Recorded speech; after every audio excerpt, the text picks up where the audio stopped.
రే హుసేన్, నా బైక్కి chains pocket మార్చినావు కదా, ఎంత అయింది? నువ్వెందుకు డబ్బులు ఇస్తావురా? రే హుసేన్, చాలా పెద్ద షాప్ ఓపెన్ చేసావురా. నా బండి చెడిపోయినప్పుడు నీ దగ్గరికే వస్తాలే, ఫ్రీగా చేయాలి. రే మీకోసం ఏదైనా చేస్తారా, అలాంటిది బండి ఎందుకు ఫ్రీగా చేయలేను నువ్వు? ఏం అవసరం లేదురా నువ్వు వానికి ఫ్రీగా బండి చేయడానికి.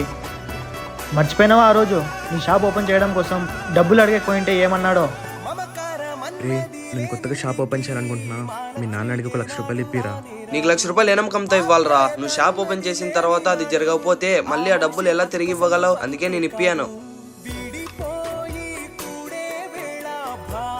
చూడరా నిజాలు చెప్తుంటే ఎలా వెళ్ళిపోతున్నాడో. పోనీలు వదిలేరా, వాంతో నాకేం అవసరం ఉంది? రేపు మాట్లాడుతాను చెప్పు. ఫ్రెండ్స్ ఎవరైనా బాగుపడుతున్నా అంటే ఎవరు ఓడ్చుకోలేరు, అలాంటిది నువ్వు ఎందుకు అలా ఫీల్ అవ్వవు? అందరూ ఫ్రెండ్ బాగుపడితే ఓడ్చుకోలేరురా, కానీ నేను ఆ దేవుని ప్రార్థిస్తారా నాకన్నా నా ఫ్రెండ్ బాగా సక్సెస్ అవ్వాలని.